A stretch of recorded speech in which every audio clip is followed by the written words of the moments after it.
The best classroom in the world is at the feet of the ones who have experienced it. There's no textbook or newspaper article that could top the experience of hearing the emotions and feelings of those who experience the events you wish you could. The words from the heart are much more supplementary than a couple of words in a textbook.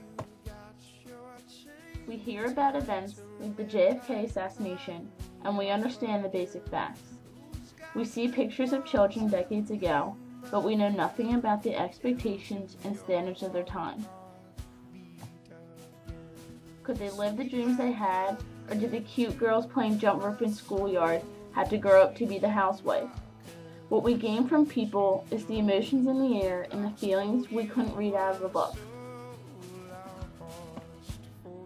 I met an incredible woman named Ethel Hamburger that lived, felt, and experienced one of the most historical events in American history and gave us some details of her childhood growing up, through the times of Leave It to Beaver lifestyles and baby booms. Growing up in a household with 3 brothers, Ethel was the only girl in the family.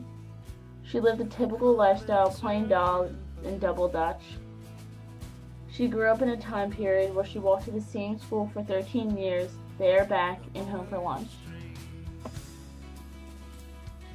Ethel lived around a house mom her entire life. Despite her time period, she desired more than caring for children. Ethel Hamburger moved to Chicago, got married, and pursued her desire as a teacher. Ethel then moved to Washington, D.C. with one of her children at the time. At her time in D.C., she was there to experience one of the most historical events today. Living in Washington, D.C., Ethel was there on Friday, November 22, 1963, the day John F. Kennedy was assassinated. Dallas, Texas, 1963. While riding in a motorcycle through Dealey Plaza, President Kennedy was shot, riding right next to his wife. Pronounced dead at 1 o'clock p.m., investigation started. At 2 o'clock p.m., the main suspect, named Harvey Oswald, was arrested for the murder of President Kennedy and was transferred to county jail.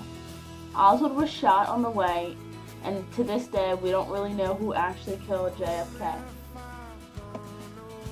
I was in the grocery store when I heard the news on the radio. It seemed like the whole world stopped, said Ethel. Ethel then described how much the world was in shock of this horrible news. Drastic, sorrowful, and unbelievable. This time of sorrow left everyone glued to the television in silence as one of the most well-liked president's body was being buried. The interview left me with more than knowledge, but with a better understanding of the feelings and life-changing events. Words are just words when we read them, but when we hear them from real people in real situations, it helps leave us with more information that we'll remember more than just a week.